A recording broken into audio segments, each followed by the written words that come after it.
buyers and sellers. It's time for another episode of The Cozy Quilt Cinema. I'm Michelle. And I'm Beth. Every week we snuggle up on the couch and we watch a movie. Then we share that experience with you, the listener, tracing the emotional thread from our first watch to how it resonates with us today. This week we are doing, we kind of had a little break in between.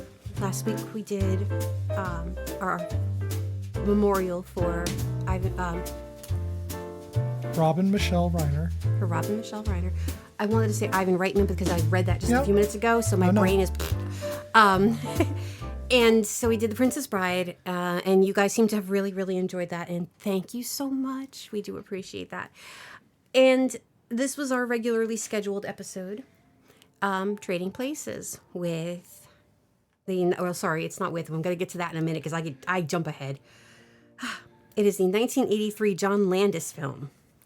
The IMDb states, a snobbish Wall Street commodities broker and a wily street hustler find their positions reversed as part of a bet by two callous millionaire brothers who run a brokerage house. That sounds about right.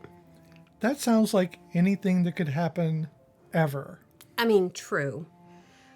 So, if anybody is familiar with John Landis, I mean, have you been living on this planet, really, in the past few decades? Because the man has basically done everything. If you are familiar with the Thriller video, that's John Landis. He started with the Kentucky Fried Movie, National Lampoon's Animal House, Blues Brothers, Coming to America, Beverly Hills Cop. He loves Eddie Murphy. Animal House. Yeah. American Werewolf in London. Exactly. And so, John Landis did everything and then some. And for some reason, I keep wanting to say The Land Before Time, and I know that's not right.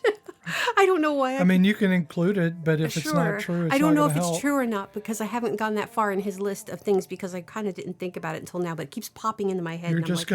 You're gonna endanger his Lifetime Achievement Award. Oh, I mean, I doubt if he did A Land Before Time, but if he did, I'm gonna give him credit for Littlefoot. Sure. You've never seen it, have you? No. Oh, sad. So, this movie stars... Okay, so keep in mind, my list is really out of order because usually with IMDb's or anything online, it kind of tells you the cast in the order of popularity or whatever, blah, blah, blah. This one just put them in some rando order, I guess, as they appeared on the screen, which is ridiculous. Oh, that happens sometimes. Yeah, well, there were a lot of, like, I'm not going to say inconsequential because they're, obviously they were in the movie, but a lot of tertiary characters. But it starts out with Denholm Elliott, who plays Coleman. Yes, he was in A Room with a View, Raiders of the Lost Ark, and Indiana Jones and the Last Crusade. Oh, he was an asshole, wasn't he? Yeah. No, wait. He was... Wait, who was he in Indiana Jones?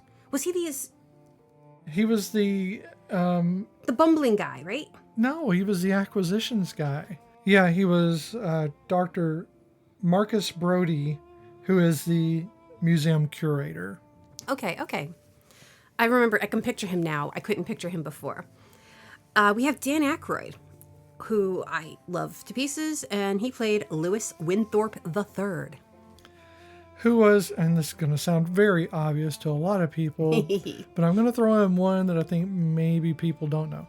He was in Ghostbusters, The Blues Brothers, and Driving Miss Daisy. Wasn't he? He was her son, right? Yeah. Okay. But a lot of people just don't know offhand. I think, you know why? Because people don't always think about his more serious roles. Well, and also he wasn't a primary. No, he was not. Eddie Murphy, who played Billy Ray Valentine. Yeah, he was in Beverly Hills Cop, Coming to America, and just before this movie, he was in 48 Hours, which is kind of what kickstarted his movie career as far as like these like buddy cop things that he was doing, and it just spread from there. Yes. And of course, to our millennials out there, he is also Donkey. Okay, so then we have Jamie Lee Curtis and her boobs. She plays Ophelia. Yeah, she doesn't play her boobs, but her No. boobs play her. Yes. She was in Halloween, A Fish Called Wanda, and True Lies. Yes. True Lies is the best. And she's going to be... A Fish Called Wanda's pretty damn good. Oh, yes. I still haven't seen that one. And shout out to AMJ4 who brought it up in our replies. Yes. So we appreciate you listening and commenting on In and Out. Or, well, you were actually commenting on Kevin Kline, who is in A Fish Called Wanda. Okay, well, I'm going to give my little quick shout out. It has nothing to do with any movies. I just want to say thank you to Mrs. Nesbitt. She knows who she is, and for listening in and rating and following us. And I'm really excited to have her as a listener. But back to the list, we have Don Amici, who played Mortimer Duke. Who was in Cocoon. I think everyone of that age was. Heaven Can Wait.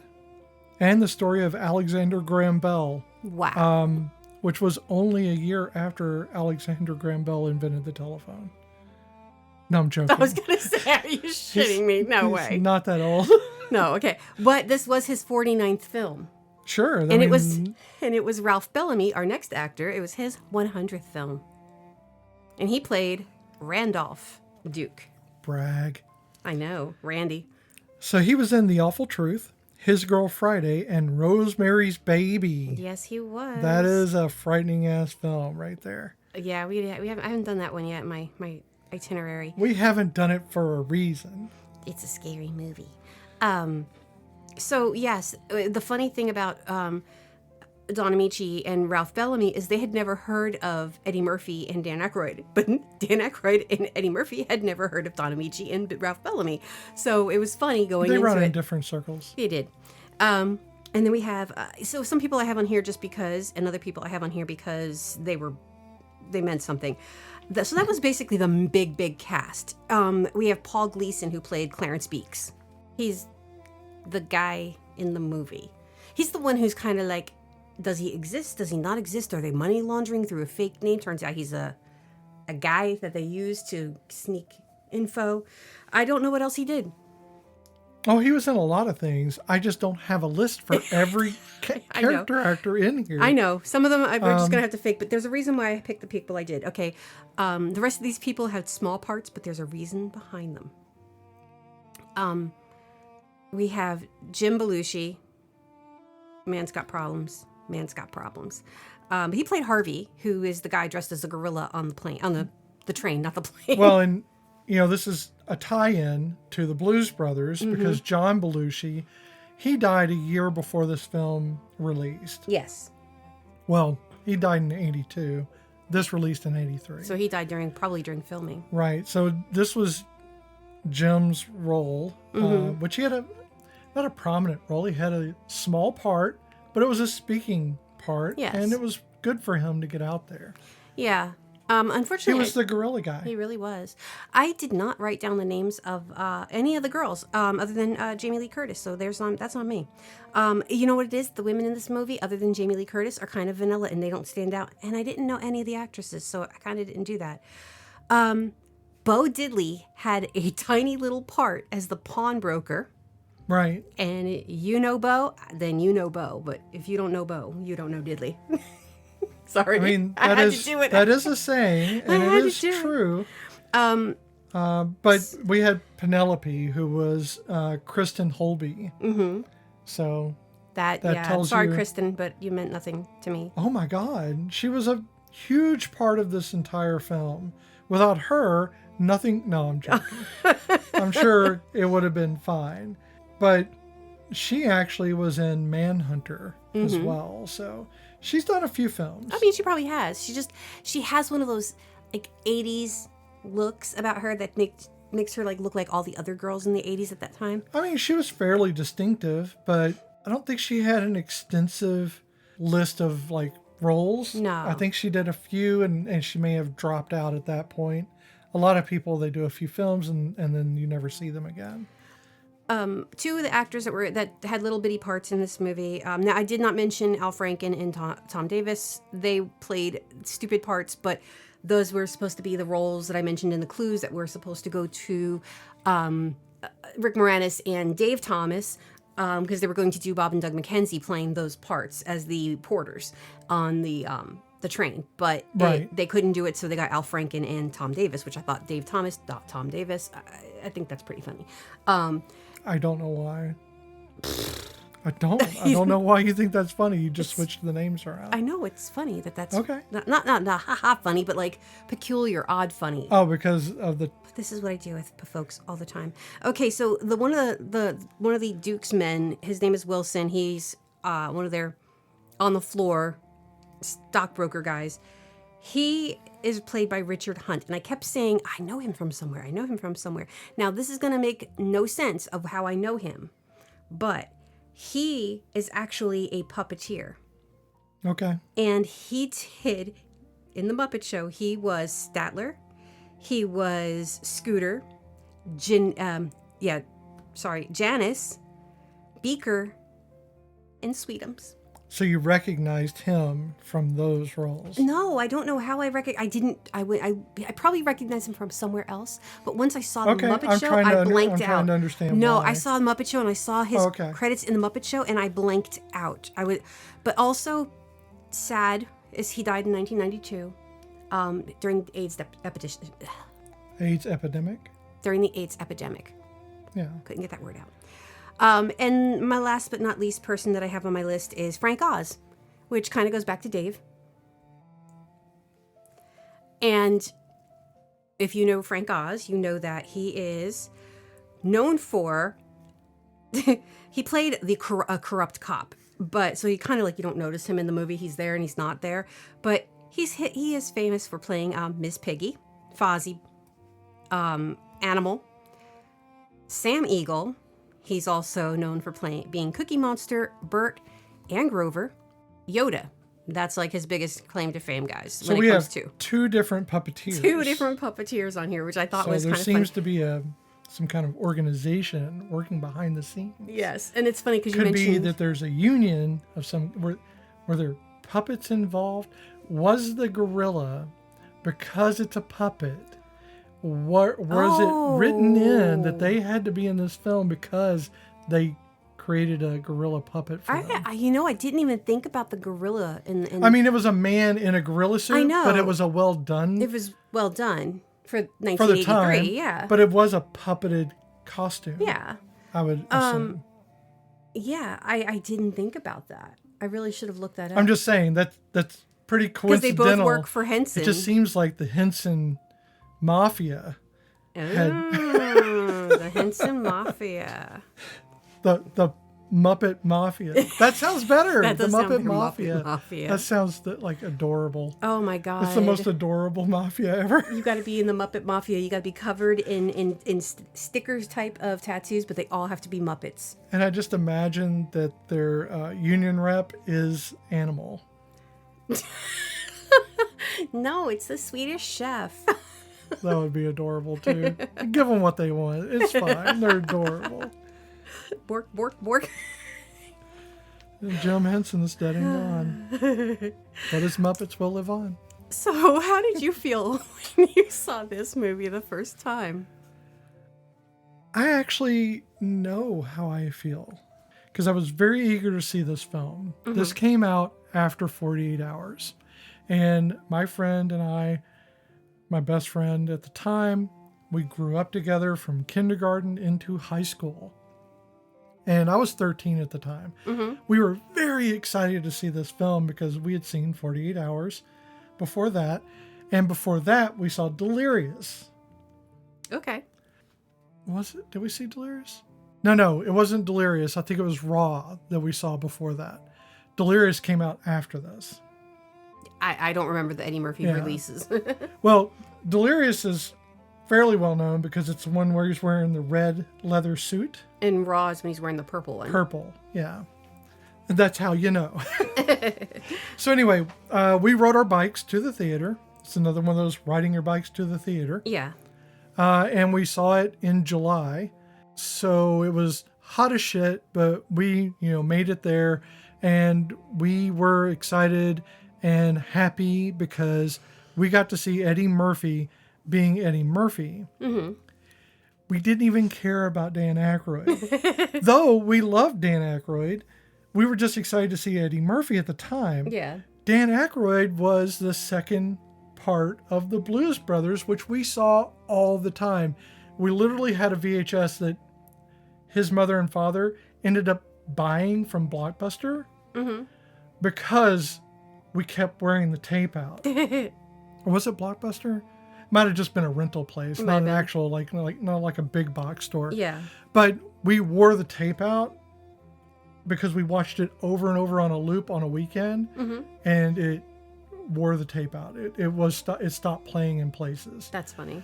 So we were obsessed with the Blues Brothers, and we knew them both from SNL. Yeah. And so we were just really excited to see this film because it kind of buddied them up, and mainly we were there for Eddie Murphy. These were big stars at the time, and what I didn't get then that I get now is I missed a lot of nuance. Oh, yeah. I missed a lot of things when I was younger because you're just not looking for it. Well, I think for me, I didn't realize, I don't think I ever saw it in cable. I don't think I've ever seen Trading Places where it wasn't cut, because there were scenes that I don't remember. And I don't remember there being that many titties. There were a lot of titties, okay? I mean, For a 13-year-old, it was a lot of titty. I mean, that was the most titty my 13-year-old eyes had seen. So I'm going to tell you the story about our oldest child. And I watched Animal House.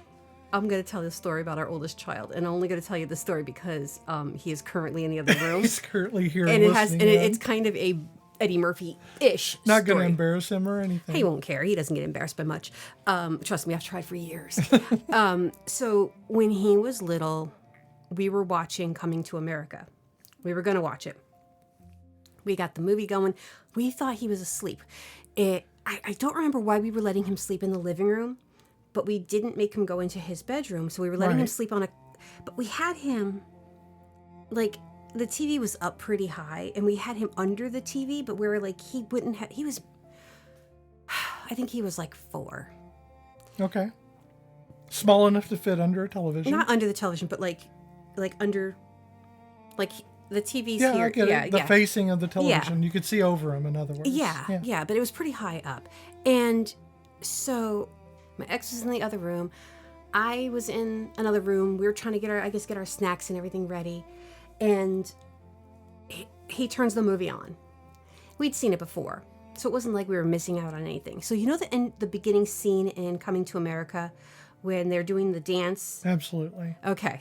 I've seen this movie a couple of billion times. All the titties, okay? We go back into the living room, and there is the baby, the 4-year-old, leaning on his side, looking up at the TV with hand on his head on his hand, looking up. He goes, "Those are nice boobies."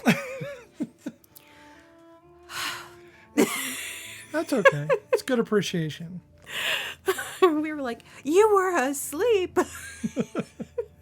They never truly are. No. I mean, I grew up during the solid gold days. Yeah, so but there solid were gold dancers, they didn't have titties out. No, I'm saying during that time, there were a lot of titties and a lot of movies and not a lot of editing. That's true. That is true. And I grew up just fine. Not broken at all. I'll be okay. It'll be fine. So how did you feel? I mean, it was funny. I always felt it was kind of like justice. I loved the ending. I loved how this movie comes to an end. And then back then, even when I was younger and I'm watching it, because let's see, in 83, not 93. In 83, I was 9. I wasn't watching this at 9 years old. But I must have seen it obviously later on. Don't remember how old I was when I did. But I just remember watching it and going, it's a satisfying ending to me. Sure. So I felt like it was I had justified feelings about it. Well, overall, this movie is about It's about privilege. Oh, it is. I mean, it's capitalist, of course, but it's about privilege. And it can be many different kinds of privilege, and not all of them work with each other. So we have wealth privilege, which we find that Winthorpe starts out with. Mm-hmm. But he also has white privilege. Yes, he does. Which is very prominent in this. Winthorpe is orderly, insulated, he's smug, and he's smudge. He's smudge. There's the smudgeness. Ah. So he's very much unlikable. He really is. He's unlikable not just to the audience, but to the people who engage with him in the movie. No one really likes him. They have to feign respect, but they don't actually like him. And then we have Valentine, who's kind of, he's in a lot of ways the opposite. He does not have white privilege. He is a black man, no white privilege. He has no wealth privilege because he is poor. He is a grifter. He is a huckster, whatever you want to call him. He is there to try to get money by begging for it, by trying to elicit an emotional response. He's playing like he has no legs because of Vietnam, and he is blind as well. Yes. So, rewatching this, there are a lot of problems. And the first being that there is immediately the racism. Oh, yeah. That's an immediate. Quite evident. There is the classism. Now, to be fair, the racism is there as part of the satire to push the social connection there. It's part of the social satire of these white men who have their privilege. They're the ones dictating the things, but he turns it around on them. So, yeah, it's there for a reason at least, even though it's very uncomfortable and I don't like it. I don't like it. They use a lot of very unsavory words, which will not be repeated. There's sexism, the way Eddie Murphy is with the girl when he first goes into the park. Oh yeah. And he's pulling on her coat and and then he calls her a bitch.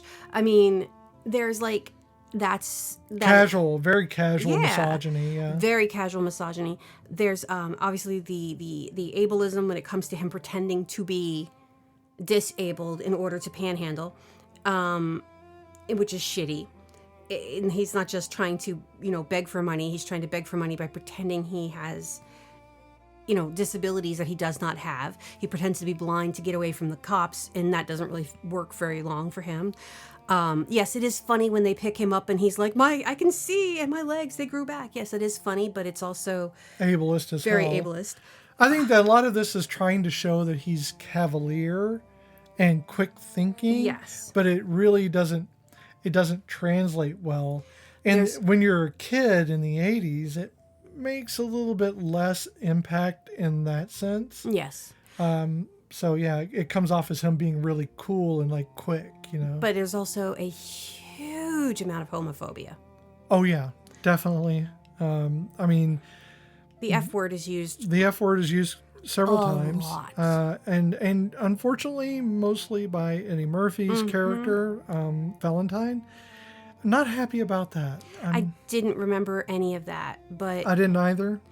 But I was a kid. Yeah, again, it was a different time. Not to justify it. It was just we were younger and didn't understand that those were bad things to say. Yeah, because honestly, I haven't seen this since. No, I haven't seen this since I was a teenager. Yeah, I'm sure. I was a kid, so I was 13. That's the one time I saw it. Oh, see, I've seen it a few times, but you saw it more than that, because you said you knew. It's been on, but I haven't sat down and watched it. It's always it's like Hook. You watch Hook the first time, believe me, every time after that, you've seen the film. You don't need to. Oh, yeah. So it's always been on, and you'll catch parts, but I never caught those parts that were glaringly, like him saying the F word. Like, that just hits you. It's a gut punch. Multiple times because he keeps saying it. But it's not just that. I'm sure for people who are disabled, it is a gut punch every time he uses that. Whether his character uses it. I mean, these people are repeating lines. This is not their philosophy in life. This is how their character is written for them or how they see their character. Yeah. This is not any one actor's actual philosophy. No. We're not saying it's Eddie Murphy. We're definitely saying it is Billy Ray Valentine. But speaking of F words and actors, Don Amici was a very Christian man, and he has to yell "fuck," and he had a really hard time with that scene, making him to do that. So that was the one and only take that you see in the movie is him yelling that because he refused to do it again. Because my grandmother was very Christian and she yelled "fuck" at me all the time. So I think Christians, she probably could have taught him how to say it. My grandmother was not really very great feeling. I don't think I ever known my grandmother to go to church for any reason other than weddings and funerals, and she did not use the F word at all. So, and my mom did not either, but yet I use it like it's air. My grandmother was old school evangelical. She gave money to get the pieces of the cross, tears of their Messiah. Did she have the mustard seed? The mustard seed, yes. She had all the little pieces, and I think if you put them together, it makes Voltron. So, I don't understand it myself. I never saw a need for it. I don't have anything against Christians. I don't have that. No, my need in my life. ex-mother-in-law was like that though. She had all those little trinkety things. So it always seemed weird to me, but teach. But she cursed like a truck driver? No, she didn't curse like a truck driver. She cursed like a person who knew how to say fuck. Quite a bit. I don't think she used any other curse word. I think that was like the one she knew, and like the one she knew had impact, and she used it to great effect. It's so funny because my mom doesn't like to say fuck, but she will call somebody a dick before you even think twice. I just think that was I think she got like a really good response one time. And that was her go-to. Probably from my grandfather, and she's like, "This is the thing to use." This is the word. That's the word. I say my grandmother, but she's actually my great-grandmother and my great-grandfather. Mm-hmm. We didn't really make those distinctions because she was like in-house. Yeah. So, we didn't calling her great seemed to distance her. So we just called her, our mama actually. Yeah, well. We had mama, we had mama, we had, a couple of people. And we called mine Sugar, so I mean. Yeah. Nana. Nana, my Nana. Okay, so there were a lot of really, I don't know, and again, I remembered this being a movie that took place in New York, but I was very wrong. It takes place in Philly. Well, because part of it does take place in New York. Just the end. And just the stock market But that's the part I remember the most. That and her boobs. And her boobs. Yeah. I can't they forget are really nice Jamie boobs. Lee Curtis's boobs. They're just right there. They're and so it depends so present. It depends on which interview and where she is in life. But sometimes she says it was empowering. Another time she says she hated that scene immensely. I just want Jamie Lee Curtis to know that this trans woman who was a trans girl loved her so much. She's amazing. And just her boobs were so perfect. They were and I'm not talking about not in a sexual way. No. As a girl who dreamed of having the same body type or the same carefree. She was okay. So Ophelia is a great character. Let's talk about Ophelia real quick. I know I'm jumping the gun, but no, she is the kindest. You can feel the warmth in her character, and I don't know if that was just Jamie Lee Curtis, who is naturally a warm person, or it was her character, and she's just really good at pulling that out of herself. But she was so kind, even to the John. The movements that she did, the way she would touch Dan Aykroyd's face, the things she would do, all just exuded warmth and caring, and somebody being very comfortable in their skin. And this was in juxtaposition to the stereotyped sex worker. In this case, they call it a prostitute or a whore in this film. Yes. So I'm going to earn our explicit rating. But she like was... I haven't. Yeah. Well, I mean, we said fuck enough times now. So she, she's chewing the gum, which is, I guess, a thing in the 80s for chewing gum and being a prostitute. Well, I don't know. I guess you get bored. I don't think they go hand in hand, but For some reason, it kind of does, though. And I don't know. It's the dress and everything else, which looks great on her, but I could never pull it off.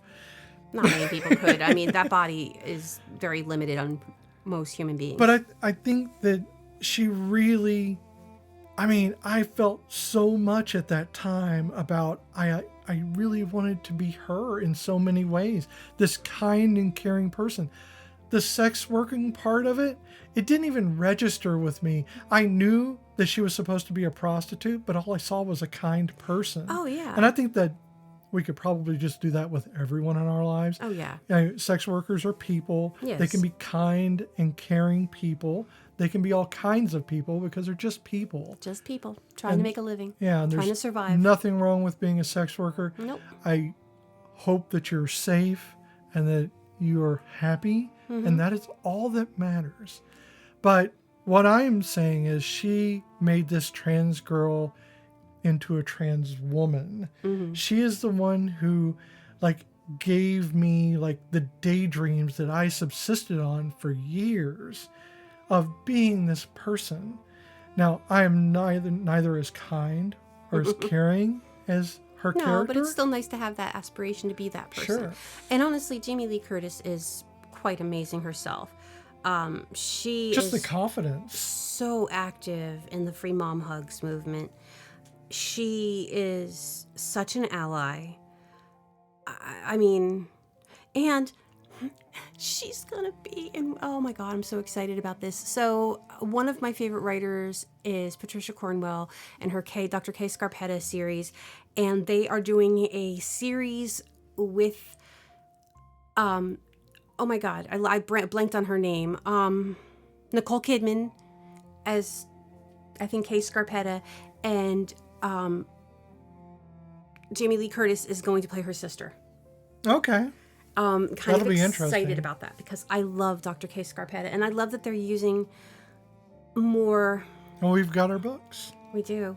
I love that they're using I don't want to say older women, but contemporary aged women, right? And not Dr. Scarpetta. You have to have somebody who's had experience because she herself. Yeah, this isn't a 25-year-old who has just rolled out of college, an unearthly amount of knowledge for a college student. Exactly, yeah. She's been there, done that. She's been to Quantico. If you read the books, you know that this woman has a very strong background.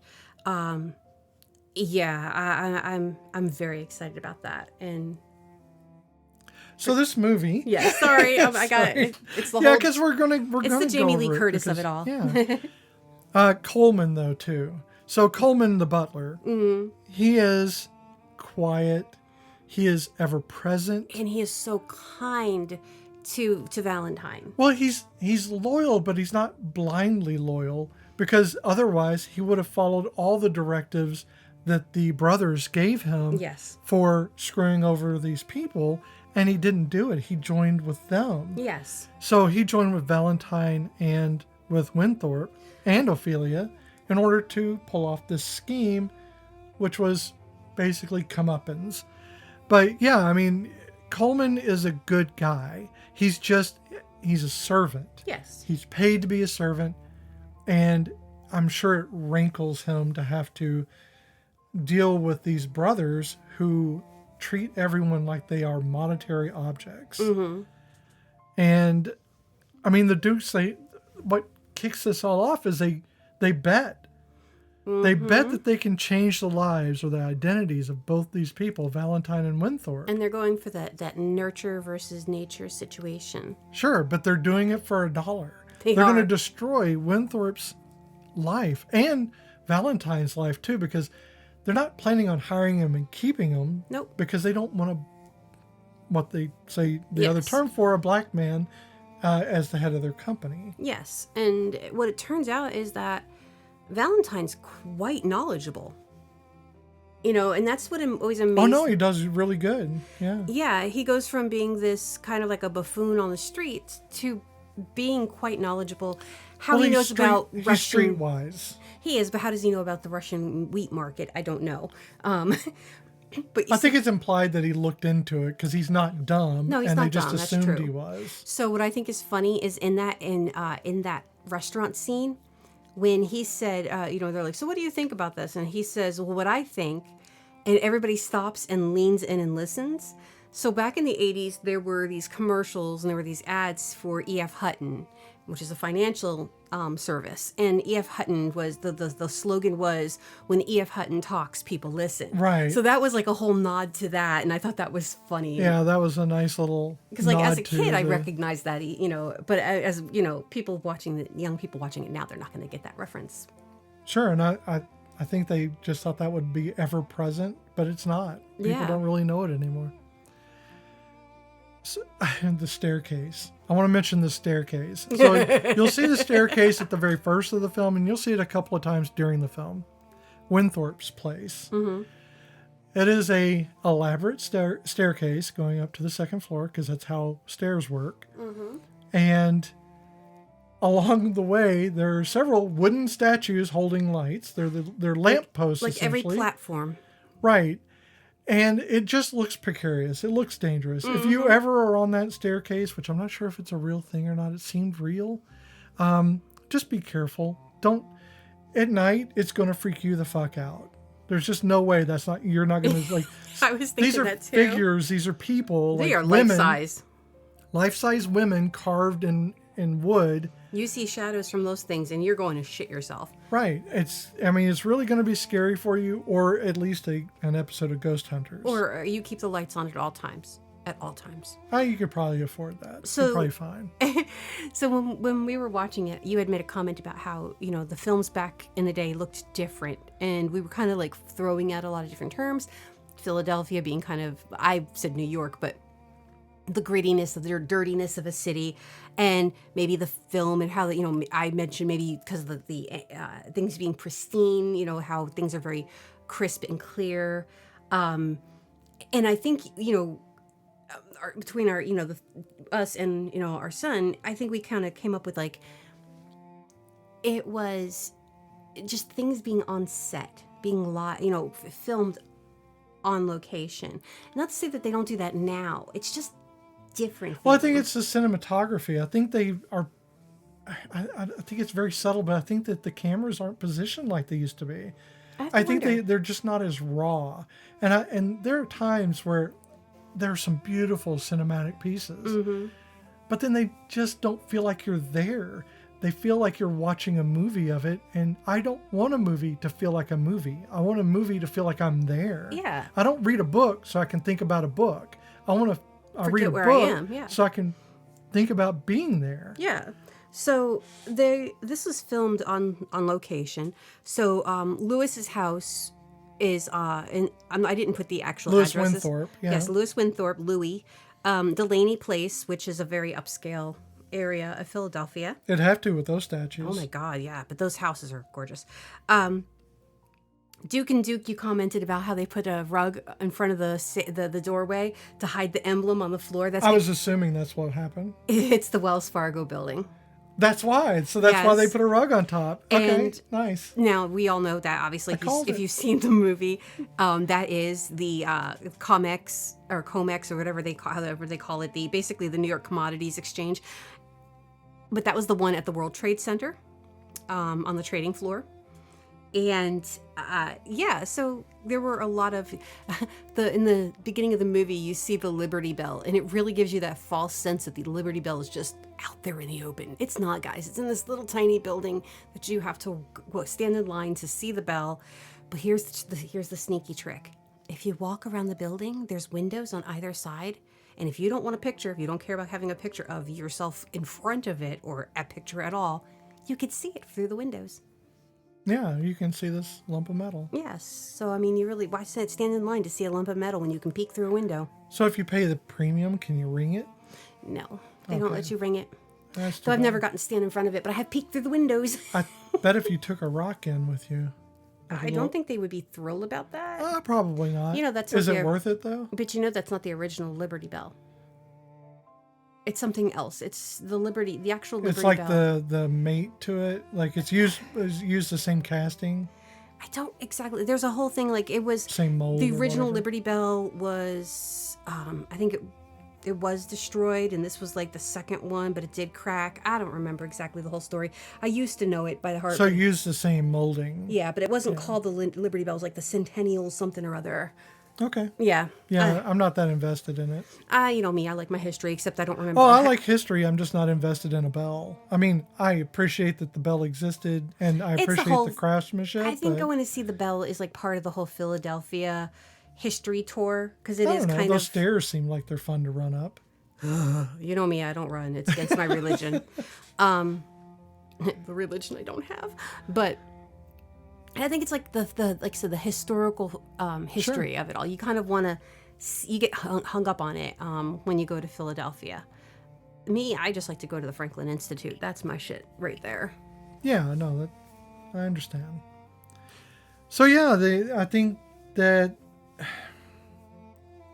one of the things about this movie is it just really points out the arbitrariness of wealth.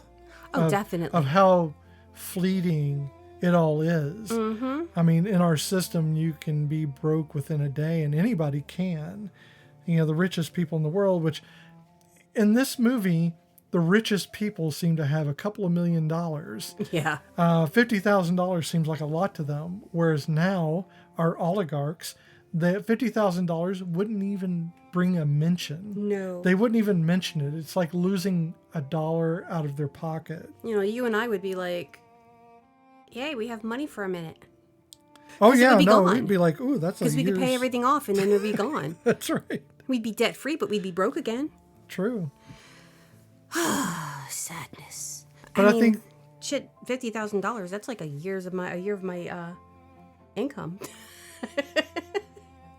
okay. It is. I don't make much. I'm an educator. We're not allowed to make a lot of money. It's against I don't remember signing anything, but I'm pretty sure it's in the, Constitution. At least that's what people say. So Eddie Murphy loved being in this film. He said it was so much fun that every film after that he did felt like work. Okay. I believe that. What's your favorite Eddie Murphy film? Oh God. It's going to sound trite. Beverly Hills Cop. That's my favorite movie of his. And it didn't age well. I know it didn't age well. I'm almost sure of it. But I saw it so many times. I bet you can guess what mine is. No. What? The Golden Child. It was a good movie. It's fantastic. I want the knife. Yeah, it's a good movie. But for me, it's Beverly Hills Cop. It kind of was his quintessential, like, he led that movie. It wasn't a buddy movie. It was like him leading it. And I really loved that. And it hit a whole franchise. True. I mean, then there's also, Donkey. Because, Shrek. Sure, but that's him playing a donkey, an animated donkey. I mean, but okay, now, excluding movies, not excluding movies, but like including all movies again, who's your favorite Eddie Murphy character he's ever played? And don't say the, whatever that was, the, where he was wearing all the fat suits. I don't think I know I saw it, but it's not. That wasn't my favorite. My favorite character of his is the old Jewish man. Oh my God, I forgot about that. In Coming to America. That's my favorite character of his. I forgot all about that. Try the soup. I don't want to try the soup. Try the soup. I don't want to try the soup. Try the soup. There's no spoon. Aha. Oh, fuck you. I mean, I've got these things memorized. I grew up with these in my head. So I hate to say that, and I don't hate to say it because it is who I am. My favorite Eddie Murphy character is Mushu. Okay. From Mulan. Okay. That's valid.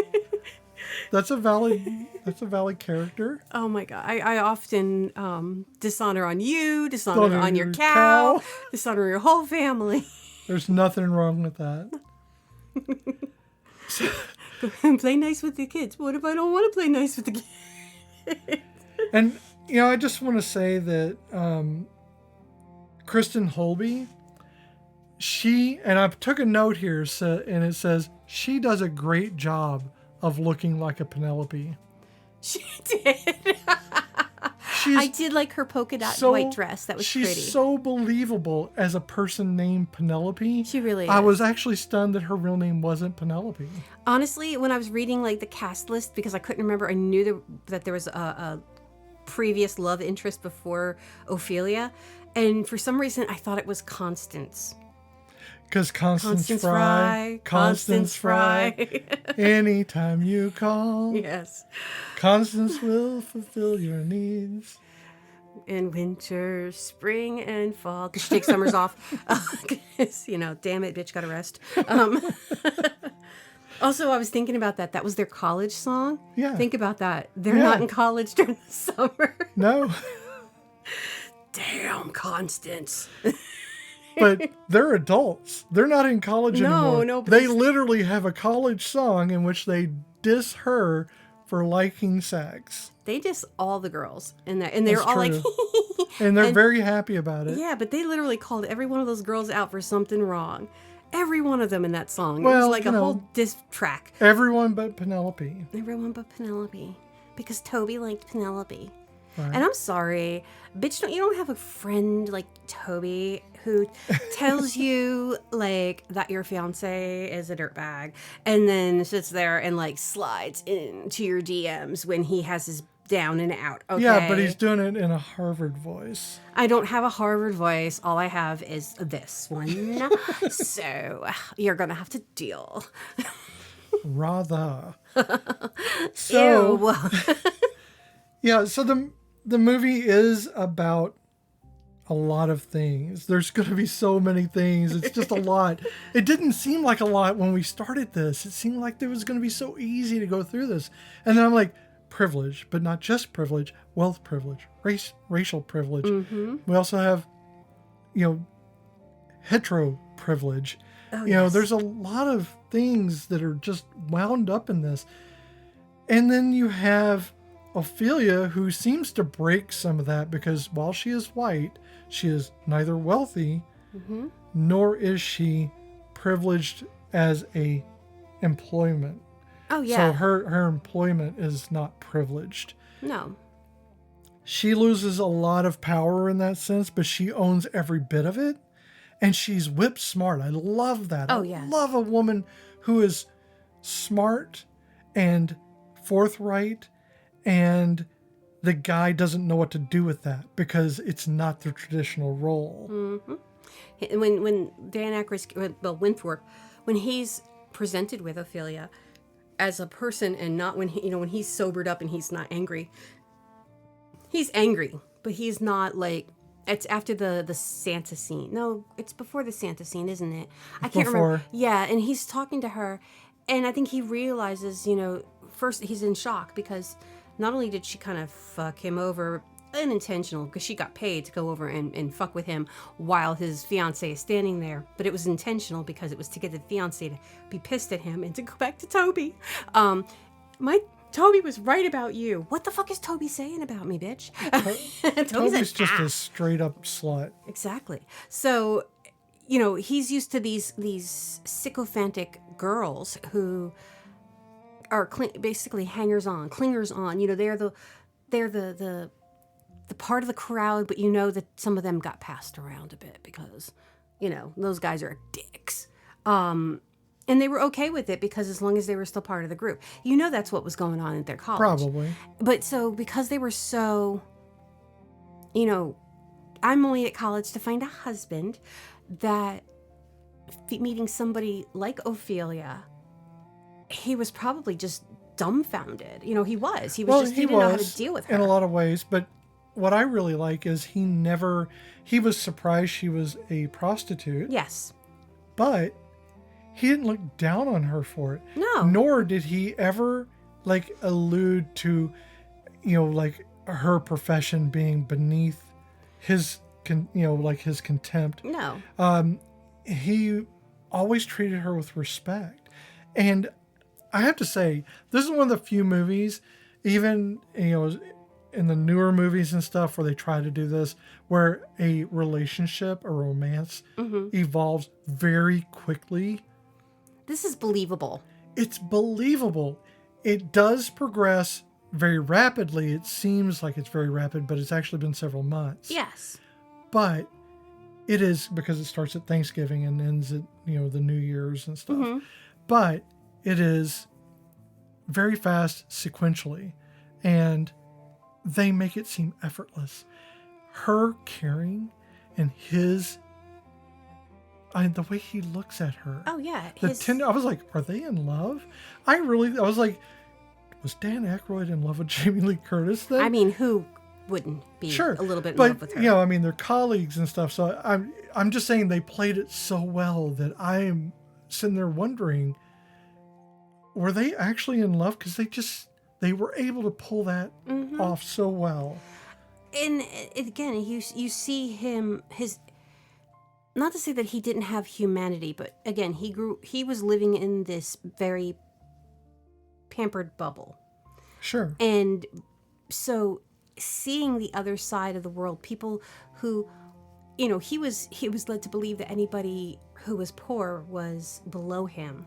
And now he's meeting this girl who is very poor, busting her ass to keep her head above water, and highly intelligent. And that kind of shatters his image of poor. Right. That's true. And it kind of opens up, you can see the cracks in his cold facade, and that he's becoming more human and he's more humanistic. Like he's starting to understand the plight of other people, which is, I think, when he wakes up and he's back at the house after being sick, and and he's like, oh, it was just a dream. But then when he sees everybody, he's like, I'm going to fucking kill him, because he doesn't know what's going on between, with Valentine. But when Valentine tells him that the Dukes set us up, that this was not me, it was not you, it was the old dudes, that he didn't fight it. He was like, those motherfuckers, and now we have to gang up on them. Well, the thing I like about Winthorpe is he is everything you hate about someone's privilege, except he is not corrupted yet.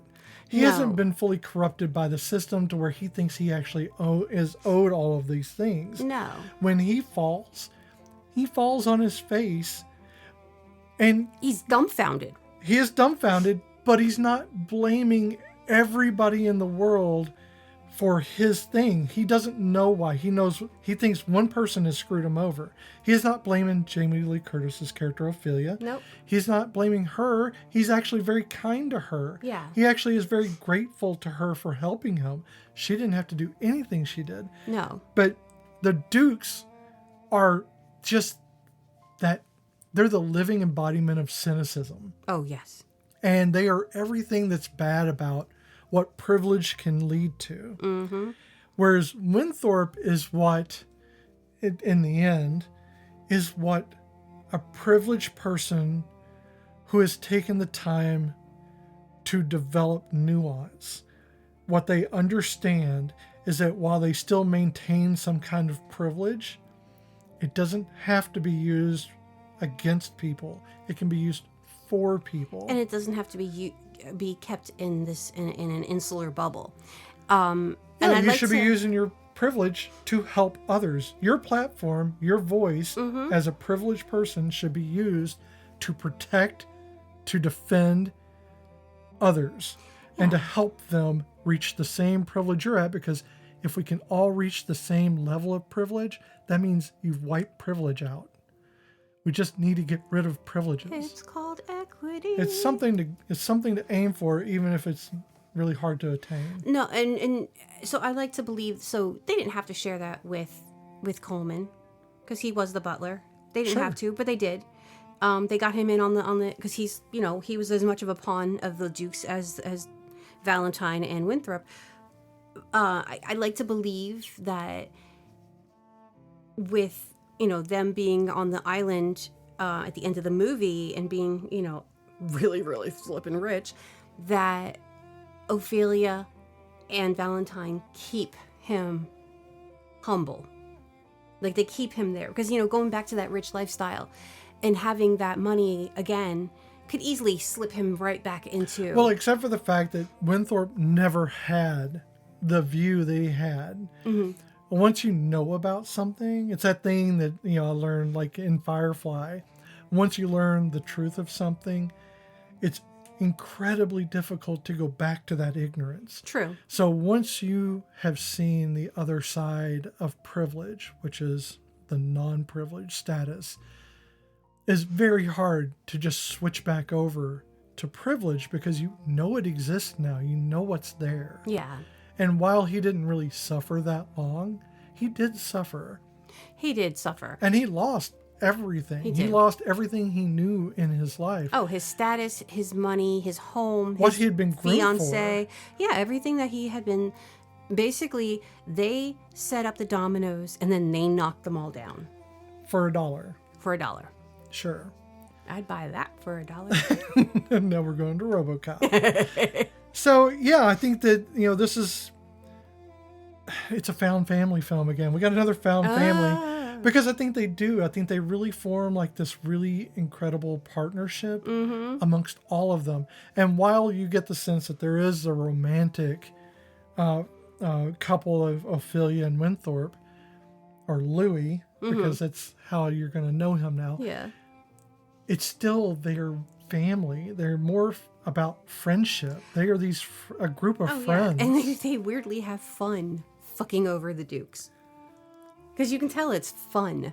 Well, they're not taking it so seriously that they're like, we have to do this or we're not going to get this. It's not a bank heist. No. It is them getting back at these dicks for being dicks, and they're having fun doing it. So, what's so Especially funny... because of Beaks, who gets gorilla molested. He does. So before the gorilla molestation, he's in a car, a club car on this train.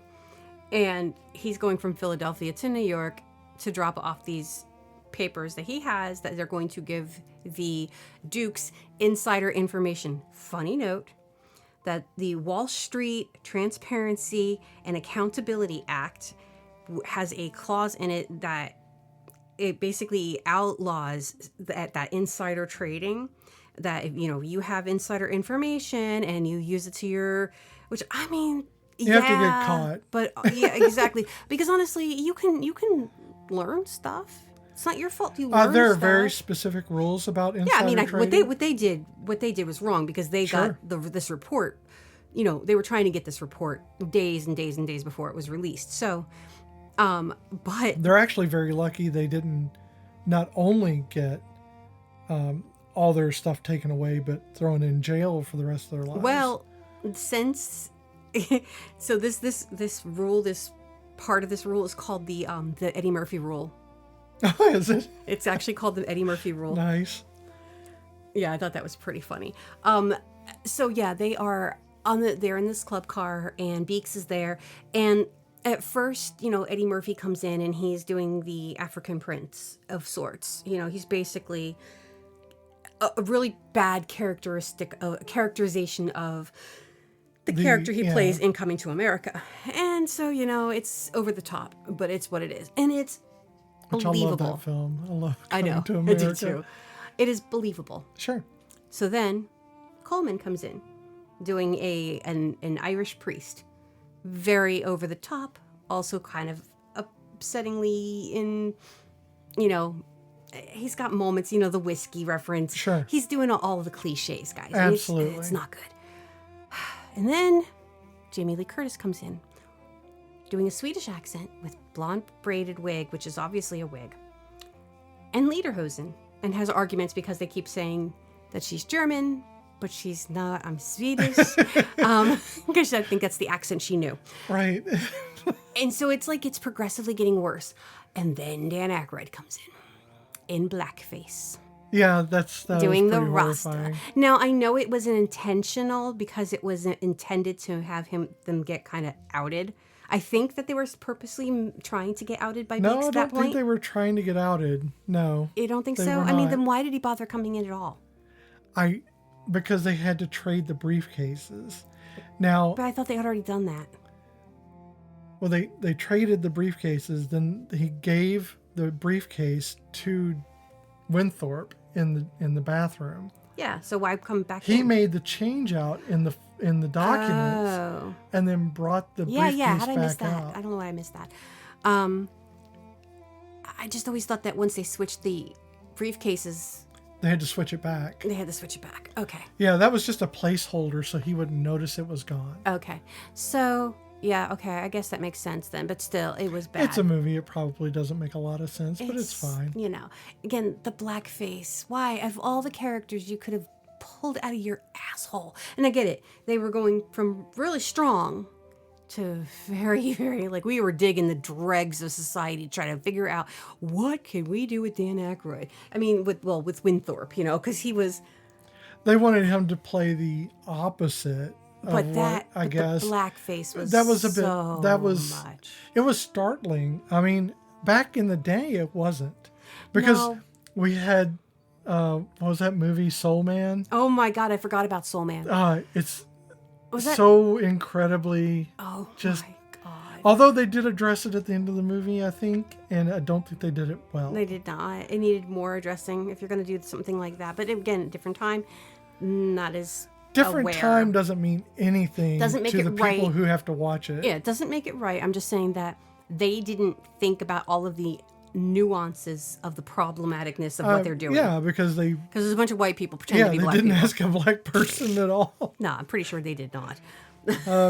And I don't know. I couldn't possibly say what Eddie Murphy thought about that. I'm sure he has an interview or something where he's like, "Oh, it's fine because it was funny or whatever," or maybe he hated it. I don't know. But the fucking when they do their song, the Oh yeah. it's even worse because you know they're just making up nonsense words. It's almost like when they sing the Hawaiian Christmas song, and you know that they're not using real. Yeah. Those are not real Hawaiian words. They don't exist, people, and it's just words to sound Hawaiian. Problematic moments in a decent movie. Yes. So, how does it make you feel now? Given everything that I know that was bad, I said bad like a really Southern person. Bad. Bad. You know, bad. I think I still really like it. I know. It's just it's very jarring to hit those points. Okay, this is what it's like. It is like getting into a luxury car that you've never gotten to drive in before, and you get in it and you start driving and you hit every fucking pothole in a pothole-ridden road. Mm-hmm. That is what this movie is like. I like the movie. There are a lot of potholes in it where you're just jarred by the age of the things that were allowed to happen then that definitely would not be allowed to happen now. Okay, I have a question. The N-word and stuff like that. So I have a question for you. Okay, the scene when Eddie Murphy brings all the people back to the mansion for the party. Sure. And he's getting upset about them messing up the floor, and he's just getting very put out by everybody. And how did that make you feel in that moment? Because honestly, to me, it was, we took this black man and we gave him privilege, and now all of a sudden he is a respectable human being and he's not gonna trifle with any of that ignorant Negro stuff. I mean, that's what it seemed like. Like they were having a party, everybody was of color in some way, shape, or form at that party, and they were acting like fools, and now all of a sudden, you know, because he's got the suit on and he's got the rich house, he's going to be the upstanding. It just, that was the feeling I got. Maybe I'm not wrong. Sure. Well, no, I'm not saying you're wrong. I'm not sure I got the same thing out of that. And that's okay because it's art. It's interpretive. What I saw in that was not him like learning to care about things. It's just, this is a new place. For him, he just got it. I don't mean about the things or the place. It was his, all of a sudden he's not talking like he had been talking when he was on the street. His vernacular, he's not. Oh, yeah. Okay. That there's also a whole different persona. Is very much like when an autistic person masks. Mm-hmm. When we mask, it's to fit in better with the people who are not us. And we know who is not us. Yes. Because we can sense it. We're very observant, and a lot of times we're hyper observant, and we know most times when to mask, or a lot of us do. Not everyone does. And not everyone chooses to mask at all. But if you know how to mask, you do it because you want to fit into that society. Yes. You want to fit in. You don't want to stand out because it's dangerous to stand out. It's the same thing for him. Yes. I believe he was adopting what is expected for him to adopt, because then he would not stand out. He would be taken seriously, because if you try to be yourself around anyone, people tend not to take you seriously. That's why women, cis women in particular, tend to engage in those things like vocal fry, which people go off on all the time, but it's what everyone does it. Yeah. Just when cis women do it, some people have a problem with vocal fry because they're like, you're just trying to... No, everyone does it. You just notice it on cis women because you don't like it. I'm going to talk like that all the time now. You already do, and that's fine. I do. I can't help it. It's my voice. That's part of how you talk. It is part of how you react to things. It is a normal part of everyone's life. Vocal fry has always existed. And so I totally get what you're saying though about the masking. But 1983, I don't think they were thinking that. And I'm thinking... Oh, no, I don't think they were thinking that. I think they just knew, because you know intuitively. But it's like all of a sudden he's looking down on those people. Like when he was at the bar, they were all his buddies and he was showing off for them. Right. But then when he got them into that environment, it was like, I'm not one of them anymore. You know, I could be totally wrong, but that was just the way I seen, like they just jumped that shark. Okay, so no, what I think on that for me, now I'm not saying you're wrong, I'm just saying for me, that part of it, that emotional part of that, seemed to me like he wasn't saying I'm not like them anymore. That's him realizing he never really had the friends he thought he had. Yeah. Because he had been so busy playing the game and bullshitting people, because that's what he did. Yeah. He was a jive turkey too close to Thanksgiving. Quote unquote. Yeah. He was so involved in doing that all the time that he never just got to be him. So I don't think he really knew who he was. He was always part of whatever society expected of him. That's part of being a con man or being a grifter in some way. He gets to decide for himself at some point that he's just him. And that is when he stops doing the first thing he did and the second thing he did, and he became the third thing, which is when he and Winthorpe teamed up. He's just being himself. Yeah. He's a little bit of both, because we are not all one thing. We are not a monolith. We are a mini layered... We are an onion. We're the onions of the world. We have layers, and they don't always coincide, and they're not always straight, and they're not always this really even coating of layers. Sometimes we have spots. And we are imperfect and we are flawed. And that is what's beautiful about humanity. And I think that showed it pretty well, actually. Yeah. I guess it's just always been an uncomfortable spot. And especially this last time watching it, I was kind of like, it just seemed they were whitewashing him. And again, that's my version. Some of that was, I believe, whitewashing. But I think in the end... he developed his own. Oh, no. Yeah. I'm not saying that in the end. I'm just saying like that scene, for some reason, it's... I just saw that as him realizing those weren't his friends, and that really the friends he found along the way, like in Winthorpe and Ophelia and Coleman, that those were friends. I think that cared about you and cared about your things and cared about stuff. I'd never seen that scene before, because again, always watched it on regular television. So... there was multiple boobs in that scene. There's so many boobs in that scene. And the dancer, the woman who did the dance with the little striptease thing, she was always like, every time I saw that scene, the first time I saw it and this time, I was like, that is mesmerizing. Not because because of the boobs, it was her movements. I was like, she's very good at doing that thing. I don't know how many times she practiced it, but she did a great job. And see, and again, that was all new to me. And maybe that's why that scene struck me that way, because I'd never seen that scene, this... I think we interpret the things that we interpret because it's art, and it is subjective, True. True. I mean, for me right now, I still have that social justice was served, you know, the rich, especially because of the current environment. I love anything when the rich people go like shit down into their face. No, I mean, it's absolutely, there is a justice to be had, and the oligarchs or the super rich people who meddle in the lives of those beneath them, or they feel as beneath them, they get their comeuppance, and that's great. And this is one of those rare movies that you actually get to find out what happens to the bad guys. Later on, because in Coming to America, once again, another one of my clues for this movie, you see Don Amici and Ralph Bellamy reprising their roles as Mortimer and Randolph Duke, but as homeless men begging for $1. Yeah. And I think they bet each other. Like, I think they do the dollar thing again. Probably. Yeah, it's been a while since I've seen Yeah. that. But yeah, so they're reprising their role as those characters, but as homeless versions of them. And I believe that was the last thing Ralph Bellamy did. I could be wrong, but that might have been the last thing he did before he passed away. May have. I like in the when they bring Valentine into the office for the first time, and they sit him down with the commodities in front of him.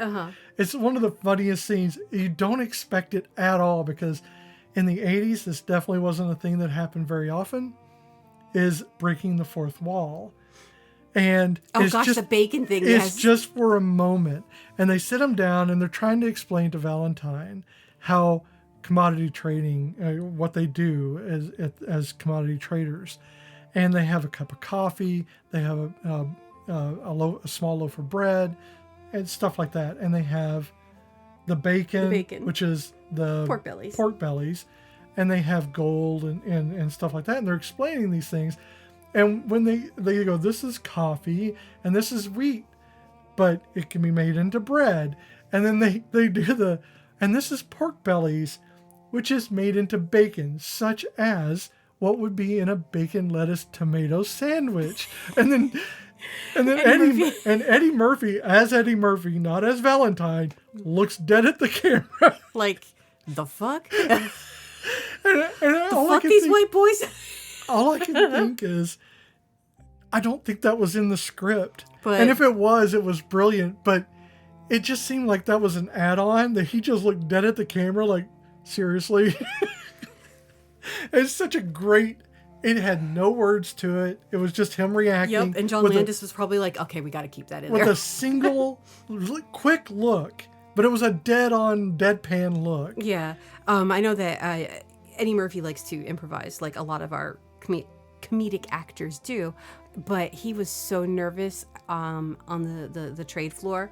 He had no clue what was going on. I would have been too. He's like, he kept so strict to the script because he had no clue. He couldn't even improvise because he's like, I don't know what's going on. Well, and I didn't really, because it's overwhelming. Yeah, and what you were experiencing there is something I have seen in the past, not live, but I've seen active trading on the floor. Oh, I've seen it too. It's just so overwhelming. And I'm talking about like in the old days. Yeah, that's what I'm talking about. And so it is a lot of yelling. It's a lot more hand signal. So this was a lot more yelling, but I think they were just frenzied at that moment. Oh my God, they were. But there's a lot of like individuals who will basically be circled by people. Yes. And they'll all be doing hand signals for buying, selling, stuff like that. And this was a very intense version of that. And I think even like Wolf of Wall Street, you weren't going to get quite such a scene. No. It was very raw. It felt very real in a lot of ways. And for people who like to go and visit locations on movies, obviously you cannot go and visit that location. No, it is no longer. No.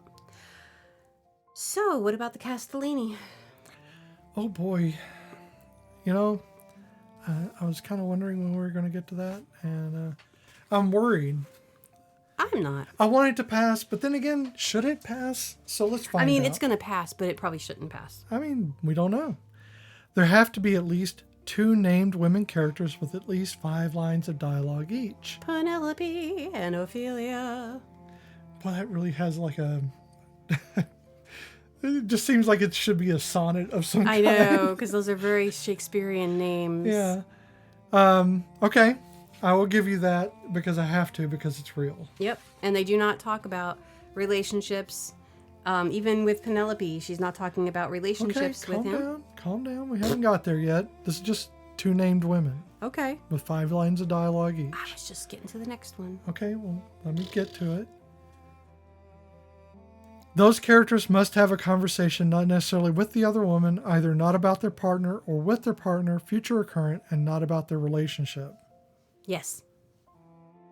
So Ophelia spends most of the time talking about everything but relationships because she's talking about how, where's the money you owe me, and then how am I going to survive? Also, what are we going to do to get back at the guys? Because now they're not directly talking about relationships at all. Even with Penelope, they're not directly talking about relationships. They're talking about his job.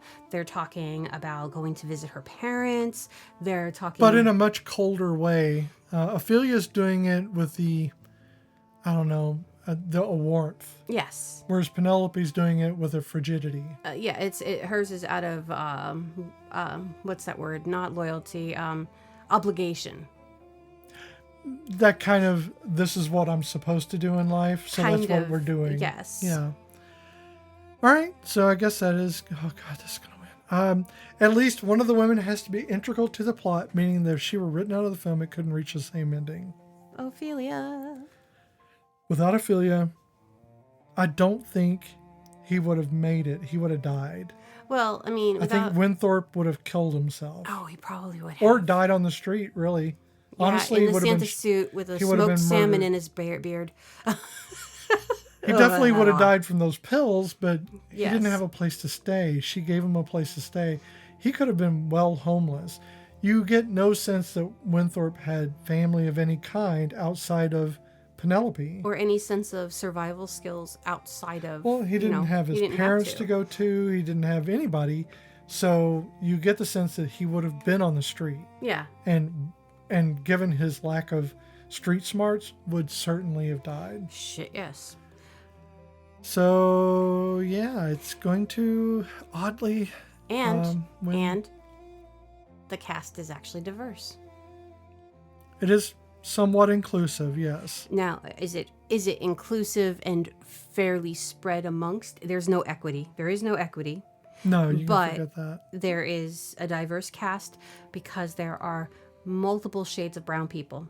Yeah, we should say that the Castellini test ended at 3. Yes, we always add the diversity. 4 is, for our own edition, is it inclusive and how? Yes.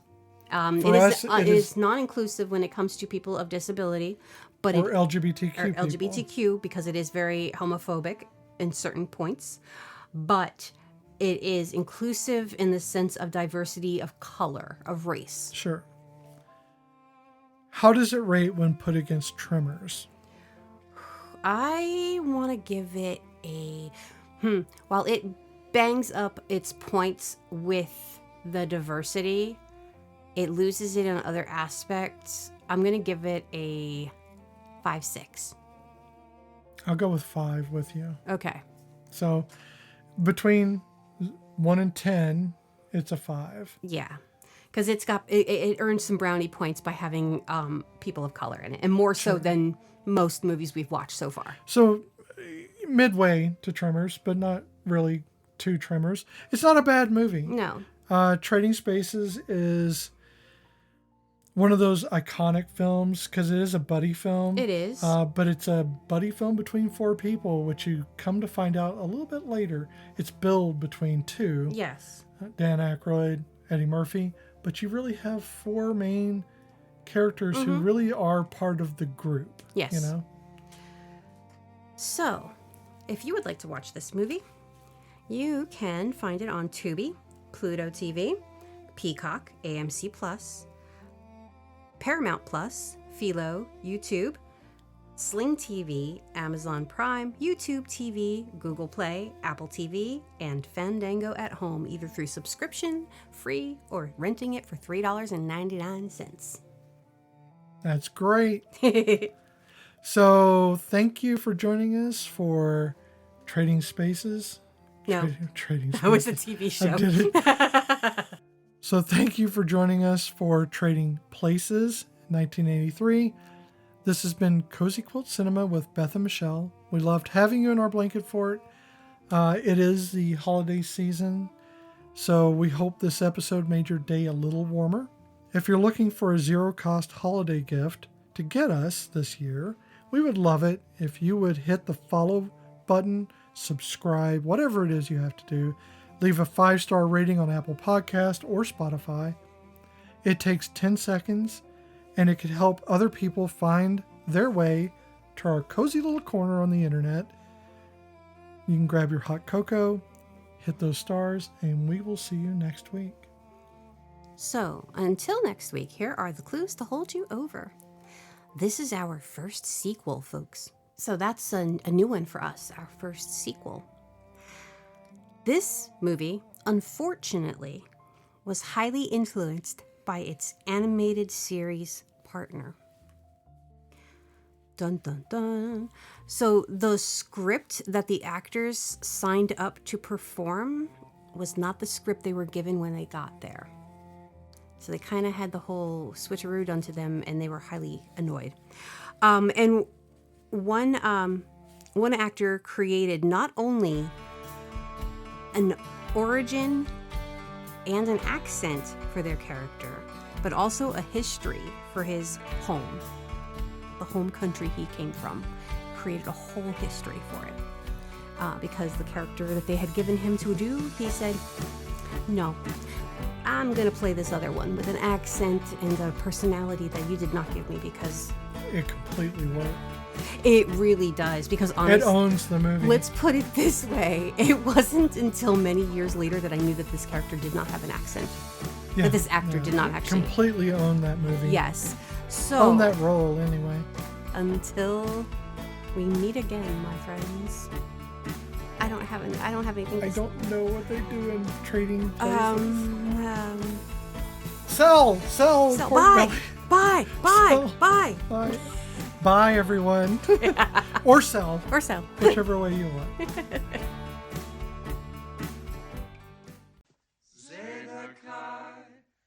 Zedekiah, my friend, 'neath the elms we sing our tones, we're brothers to the end. Muffy in the bathroom stall, Margaret by the lake, Susan down in Witchley Hall, Constance on the make. Constance Fry, anytime you'd call, Constance would fulfill your needs, winter, spring, or fall. And she stepped on the ball.